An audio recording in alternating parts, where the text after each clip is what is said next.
अनिल शर्मा जी, मैं अनिल शर्मा जी। कंफ्यूजन हो गया सर मेरे को। जी मेरा जी, मेरा हाँ सर, वो ठीक। हाँ मेरा ये मानना है सर कि चाहे वो राजस्थान हो चाहे वो मध्य प्रदेश हो, यूपी में तो शायद 1% के आसपास वोटर्स हैं जो गुर्जर वोटर्स हैं। मध्य प्रदेश में करीब 4-5% के आसपास होंगे जो मैं मानता हूँ गुर्जर वोटर्स हैं, वो भी जो एक एरिया स्पेसिफिक वहां पर करते हैं।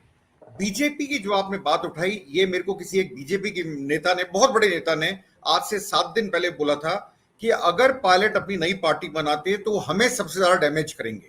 उसका कारण उन्होंने मेरे को ये दिया था कि गुर्जर ट्रेडिशनली जो है वो वोट करते हैं बीजेपी को, वो कांग्रेस को वोट नहीं करते हैं। अगर उन्होंने अपनी पार्टी बना ली तो हमारे को बीजेपी को डेंट करेंगे, कांग्रेस को नहीं करेंगे।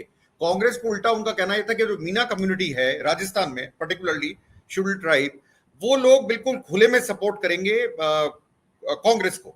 और इस चक्कर में बीजेपी में आपने बिल्कुल सही कहा, बीजेपी में बहुत डर है इसको लेके।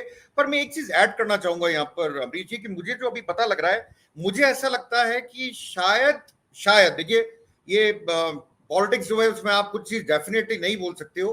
11 तारीख उनके पिताजी का पुण्यतिथि है। उस दिन लोग कह रहे हैं कि वो पार्टी बना के घोषणा करेंगे।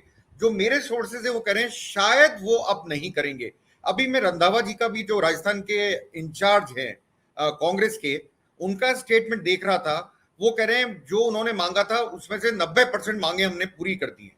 अब वो कितना सही है कितना गलत है, या तो रंधावा जी जानते हैं, राहुल गांधी जानते हैं, या केसी वेणुगोपाल जानते हैं, या खड़गे साहब जानते हैं, या अशोक गहलोत जानते हैं। बाहर कोई नहीं जानता कि कितनी मांगे पूरी हुई या नहीं हुई।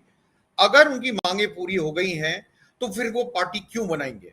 उनके एक सपोर्टिंग मिनिस्टर हैं मुरारी मीना, उनका भी सवेरे स्टेटमेंट था कि ऐसी कोई चर्चा ही नहीं है, ये चर्चा सिर्फ प्रेस के अंदर है कि नई पार्टी बनाने की, हम कांग्रेस से कहीं नहीं जा रहे।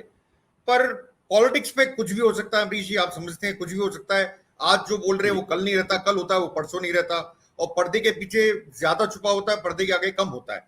तो पता नहीं आगे की उनकी क्या प्लानिंग है। पर क्योंकि इस टाइम वो आपने देखा होगा मध्य प्रदेश के टूर पे हैं, एक तरह से कई मंदिर गए, पूजा करी, वो अभी तक मैं उसको स्टडी नहीं कर पाया हूं। एक कारण ये हो सकता है शायद कि जो मीडिएटर थे इस पूरे एपिसोड के, वो कमलनाथ थे। क्या वो कमलनाथ से मिलने गए थे, क्या वो कमलनाथ से बात करने गए थे कि मेरी बातों का क्या हुआ? क्योंकि मैं आगे और आपको इनपुट देता हूं। एक बीजेपी के लीडर ऑफ ऑपोजिशन है राजेंद्र राठौड़, उनका स्टेटमेंट है ये कोई पेपर लीक या भ्रष्टाचार की बात नहीं थी, वो सीएम की कुर्सी के लिए उन्होंने जन आक्रोश यात्रा निकाली थी, उनको वो चाहिए, उनका मेन पर्पस ये था, उनको सीएम की कुर्सी चाहिए। वो बीजेपी में मैं मानता हूं अभी जी नहीं मिल सकती, वहां नो वैकेंसी है बिल्कुल, क्योंकि वहां 10 पहले ही खड़े हैं सीएम बनने के लिए।